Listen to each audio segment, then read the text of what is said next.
Welcome to Sunny's Mindset Lab podcast. Today, we're exploring the psychology of leadership. This conversation is about understanding leadership not as a title, but as a psychological process that shapes behavior, influence, and responsibility. Thank you, Sunny. This book was written to help people understand what truly drives leadership behavior and how psychological factors influence both leaders and those they lead. I'm so glad you're here. You know, your book really reframes the entire discussion, moving it away from those simple how-to guides and into the deep internal workings of a leader. I think a lot of our listeners, whether they're CEOs or just starting to manage a small team, are really hungry for that deeper level of understanding. So, you start with this really fundamental question, which we have on the screen now. Is leadership a title you hold or a process you live? It seems so simple on the surface, but this really cuts to the absolute core of your argument, doesn't it? It really does, because I think as a society, we've conflated leadership with authority. We see a title, CEO, director, manager, and we automatically assume that's where leadership is. But true leadership from a psychological standpoint is a dynamic social process. It's really about influence and direction and purpose, and that can come from anywhere in an organization with or without a formal title. Okay, so let me see if I'm getting this right. A junior employee who inspires their colleagues to adopt a better, more efficient workflow is, in that specific moment, demonstrating more actual leadership than a passive manager who's just occupying an office? That's a perfect way to put it. The process is about enacting change and inspiring collective action. A title is just a position of authority, which is a tool that can be used for leadership, but it is not leadership in and of itself. All right, let's dive into the first major section of your book. It's all about meaning, what you call the why behind the what. Why did you decide this was the absolute starting point? Before we even get to skills or strategies, you start with meaning. Because without a clear and compelling why, leadership is hollow. All the strategies and skills in the world, that's the what and the how, but they're completely rudderless without a why. Meaning is the engine of human motivation. It's what drives us to persist through adversity. So a leader's primary role, really, is to connect their team's daily tasks, the what, to a larger, meaningful purpose, the why. So it's not enough to just tell people what to do. A leader's job is to frame it in a way that makes the work feel like it actually matters. Precisely. That's the difference between simple compliance and true commitment. You have this beautiful illustration of this point with a story about the author Joseph Heller. I love this quote on the screen. Could you share that anecdote with us? It's just such a powerful reminder that there's more to life than just, the external scorecard. Of course.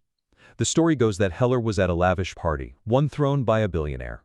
At one point, someone pointed out that his host, a hedge fund manager, had made more money in a single day than Heller's classic novel Catch-22 had earned in its entire history. And Heller's response was just brilliant. He said, "Yes, but I have something he will never have. Enough." Wow. Enough. It lands with such weight. How does that one little exchange perfectly capture what you call intrinsic motivation? Well, it's the perfect distillation of it. The hedge fund manager was likely on what psychologists call the hedonic treadmill, that constant pursuit of the next external reward, which never actually brings lasting satisfaction. Heller, on the other hand, had found a different kind of wealth, an internal sense of purpose and contentment. And leaders who operate from that intrinsic place, from that sense of enough, are fundamentally more stable and inspiring than those who are constantly chasing the next external validation. That brings up this fascinating paradox you explore with another story, the parable of infinite wisdom. It almost feels like a warning against having a purpose that's, too vague. Exactly. The story goes that a man named John is given a choice by a genie, infinite wealth or infinite wisdom. He thinks about it, and he chooses wisdom, of course. The genie grants it, and everyone kind of leans in, waiting to hear his first profound words. And what does he say? The anticipation is killing me. He looks around for a moment and then says, "I should have taken the money." The point of the parable is that purpose, or in this case wisdom, is only useful when it's directed toward a clear end goal. If your why is just some abstract concept without a tangible vision, it can actually lead to inaction and regret. A leader needs both, a deep sense of purpose and a clear vision of what they're building with. So that's really the challenge for a leader, isn't it? Connecting that abstract why to the very concrete what. And you use the parable of the three bricklayers to show how this works in practice. So for our listeners, imagine you walk up to the first bricklayer and you ask him, "What are you doing?" What's his reply? He replies, "I'm a bricklayer. I'm working hard, laying bricks to feed my family." And this is a perfectly valid, functional perspective. His work is a job. It's a means to an end, a paycheck. There's nothing at all wrong with that, but it represents the lowest level of engagement. Okay, so then you move on to the next worker. Let's see what the second bricklayer has to say. You ask him the exact same question. What are you doing? His answer shows a slightly broader perspective. He says, I'm a builder. I'm building a wall. So he sees how his individual task contributes to a larger, tangible output. He has a sense of craftsmanship, and he understands his role in the immediate project. This is a step up in engagement. He sees himself as part of a team effort. And then, of course, we get to the third bricklayer. It's the same job, same bricks, same wall. But his answer is on a completely different level. Yes, he looks up and says with real pride, I'm a cathedral builder. I'm building a great cathedral to the Almighty. He connects his mundane, repetitive task of laying one single brick to this grand, transcendent purpose. He has a why. His work isn't just a job or even a career. For him, it's a calling. And that right there, that is the power of purpose. That's the leader's ultimate job, isn't it? To help every single person on the team see that they're not just laying bricks, they're building a cathedral. That is the absolute essence of motivational leadership. When people have that clear line of sight from their daily work to a meaningful purpose, their engagement, their resilience, and their performance are completely transformed. All right, so now that we've really established the why of leadership, you pivot to the who. You argue that before you can even begin to lead others, you have to understand your own psychological blueprint. Why is that self-awareness so absolutely critical? Because your innate personality traits are the raw material of your leadership style. They create your natural tendencies, how you react under stress, how you approach your tasks, how you interact with other people. Without understanding that blueprint, you're essentially flying blind. You'll misinterpret your own reactions, and you won't understand how you're being perceived by your team. True self-awareness is the foundation of emotional intelligence and adaptability. And the framework you use for this is the well-established Big Five personality model. I find this stuff so fascinating. It's almost like having a secret code to understanding people. Can you just briefly walk us through what it is? Certainly. The Big Five, sometimes called the Ocean Model, describes personality across 5 different spectrums: openness to experience, conscientiousness, extroversion, agreeableness, and neuroticism. What's absolutely critical to understand, as this slide on conscientiousness shows, is that these are spectrums. There isn't a good or bad place to be. Being high or low on any given trait simply presents a different set of strengths and challenges that a leader needs to learn how to manage. So it's not about trying to change your core personality, but more about understanding it and then building strategies around it? Exactly. It's about self-acceptance and strategic adaptation, not about self-rejection. You give some fantastic real-world examples in the book to make these traits really concrete. I mean, can you believe that Neil Armstrong's heart rate was only 75 beats per minute during the actual moon landing? That's just insane. And that's a perfect example of low neuroticism, right? It's the textbook example. Low neuroticism is about emotional stability and calmness under immense pressure. Armstrong was just genetically predisposed to that kind of unflappability. Someone high in neuroticism would find that level of pressure absolutely debilitating. And then you have Warren Buffett as an example of low openness, which is interesting because you'd think being open is always a good thing, but his incredible discipline comes from not being open to every new fad, like crypto. Correct. His immense success comes from a very rigid adherence to his proven circle of competence. So in his case, his low openness is a strategic strength. And, well, to be fair to myself, I use my own story of failing an accounting exam after trying to cram for it as an example of the pitfalls of low conscientiousness, a tendency toward disorganization and impulsivity that I've had to learn to manage over the years with systems and discipline. Okay, so we've talked about personality, but what about the actual mental game of leadership? This brings us to your next section on performance under pressure. How do leaders stay effective when the stakes are just incredibly high and the stress feels constant? It really begins with fundamentally reframing their relationship with stress. Most of us see stress as an enemy, something to be eliminated. But elite performers, whether they're in sports or surgery or leadership, they understand that a certain level of stress, or what psychologists call arousal, is not just necessary, but it's actually beneficial for peak performance. And that's the provocative question you pose. Is all stress bad for performance? It feels so counterintuitive because we're just bombarded with messages about wellness and avoiding burnout. Are you actually saying that leaders should seek out stress? Well, not seek it out indiscriminately, but learn to harness it. You see, the absence of stress isn't peak performance, it's boredom and complacency. The real challenge isn't to eliminate stress, but to manage its intensity, to keep it in a productive zone. So the goal is to find that sweet spot, the good kind of stress? Precisely. The stress that sharpens your focus and mobilizes your energy, without tipping over into the kind that causes anxiety and paralysis.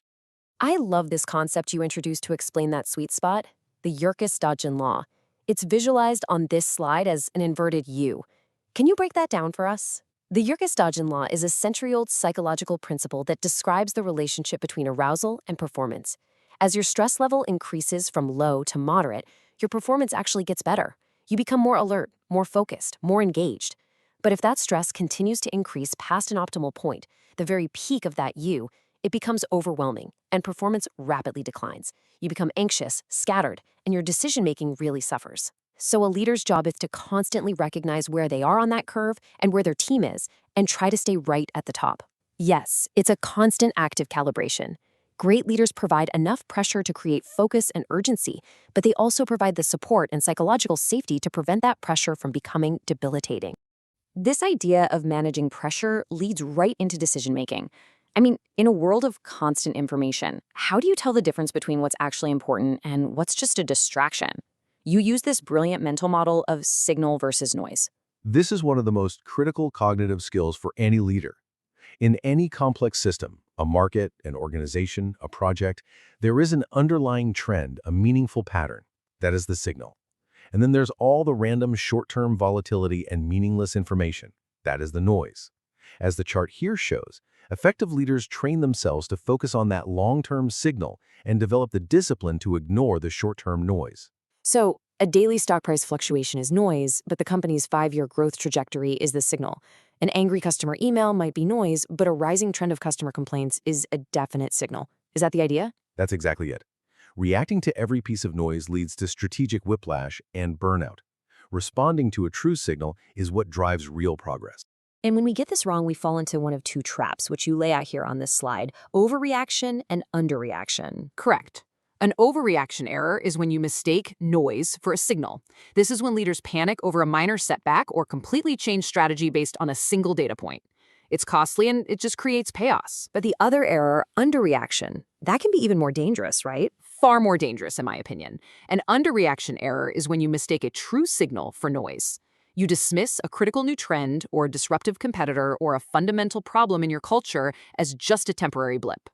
In the book, I argue that the initial global response to the COVID-19 pandemic was a catastrophic underreaction error. The early warnings, that was the signal, were dismissed by many as noise until it was far too late. That really puts it in perspective. The stakes are incredibly high. All right, let's shift a bit and talk about how a leader's psychology directly affects their team. We've focused a lot on the leader's internal world, but your book makes it crystal clear that this internal state has massive external consequences for team dynamics and culture. It's a direct transmission. A leader's personality, their stress management, their decision-making frameworks, these things don't exist in a vacuum. They become the blueprint for the team's operating system. The leader sets the norms for communication, for trust, and for psychological safety, often without even realizing they're doing it. You have a great and frankly painful example of this. You know that game of telephone we played as kids? Well, this slide shows how that plays out in a corporate setting, and it's a perfect illustration of how communication can just completely break down. It's a phenomenon I saw constantly in my research. A subject matter expert on the front lines has a simple question, but because of these rigid hierarchies, they can't ask directly. So the question goes up the chain, from a manager to another manager to a director, getting slightly distorted at each and every step. By the time it comes back down, the answer is for a question that was never even asked. It's maddeningly inefficient. So what does a good leader do in that situation? A good leader dismantles those barriers. They create direct lines of communication. They push decision-making authority down to the people who have the most information. In short, they replace bureaucracy with trust. That idea of a leader's direct impact on culture leads to a really powerful case study you examine: the rise and fall of Travis Kalanick at Uber. Yes, it's a very stark cautionary tale. Kalanick's psychology, which was immensely driven, aggressive, and had this win-at-all-costs mentality, was directly imprinted onto Uber's corporate culture. The mission to conquer the taxi industry was very clear and very motivating. But that same psychology ended up creating a toxic shadow culture, right? Precisely. That win-at-all-costs mindset manifested as a culture that disregarded regulations, tolerated sexism, and allegedly stole intellectual property. The company's culture was a direct reflection of the leader's character. And ultimately, that culture became so toxic that the board had no choice but to remove him. It proves unequivocally that culture is dictated from the top. Okay, so we have covered a lot of ground. The why, the who, the mental game, but how do you actually put it all into practice? The final section of your book is all about turning this theory into tangible action through habits. Because insight without action is useless. You can understand your personality and all the principles of motivation, but if you don't translate that understanding into consistent, daily behaviors, absolutely nothing changes. Lasting success in leadership, just like in anything else, is not the result of some grand, sweeping transformation. It's the product of small, daily habits practiced with relentless consistency. I love this chart because it's so personal. This is your own data from the process of writing the very book we're talking about right now. It is such a great visual of the power of consistency. I included it because I wanted to show, not just tell. Writing a book can feel like this insurmountable task, but I just broke it down. My only goal was to write a certain number of words each week. The black bars you see are that weekly output. Some weeks were better than others, for sure. But the dotted line shows the cumulative effect. Those small, consistent deposits compounded over time into a finished manuscript. This is conscientiousness in action. It's about building a system, not just relying on inspiration. And this connects perfectly to this quote you feature from James Clear's Atomic Habits. Habits are the compound interest of self-improvement. This is one of my favorite quotes of all time. It is so, so true. It's the most succinct and powerful explanation there is. We all understand compound interest when it comes to finance, but we often fail to see that the exact same principle applies to our skills, our relationships, and our character. Your daily habits are compounding every single day, either for you or against you. Effective leaders are architects of their habits. They design their days and their environments to make good habits easy and bad habits difficult. So, as we start to wrap up here, let's just crystallize the core takeaways from our conversation. First and foremost, leadership is so much more than a title. It's about a search for meaning. It always starts with meaning. Then it requires a deep understanding of your own psychological blueprint, your personality. And from there, it's about mastering your mental game, using stress as fuel and learning to separate the signal from the noise in what is a very chaotic world. And always remembering that your internal world, your character, will inevitably and directly create your team's external world, which is its culture. And finally, the key that ties it all together is realizing that small, consistent habits are the engine of all long-term achievement. It's not about being a hero once. It's about being disciplined every single day. This brings us to the final question in your book, which I want to pose to everyone listening right now. It's not about some grand 5-year plan. The question is much simpler. What is the one small habit you could start today that would compound into a better future? That's the real starting point. Don't try to change everything all at once. Just pick one thing. A 5-minute daily reflection, reading 10 pages of a book, going for a short walk to clear your head. The power isn't in the size of the act, it's in the consistency of its execution. It can be so overwhelming to think about making these huge changes, but even the smallest habits can make a massive difference over time. So what's one small thing you can do today to start building a better future for yourself, as a leader, and really as a person? Thank you for such a thoughtful and grounded conversation. This discussion gives our listeners a deep understanding of leadership from a psychological point of view. Thank you, Sunny. I hope this conversation helps people approach leadership with greater awareness and responsibility. This has been Sunny's Mindset Lab. Thank you for listening, and we'll see you in the next episode.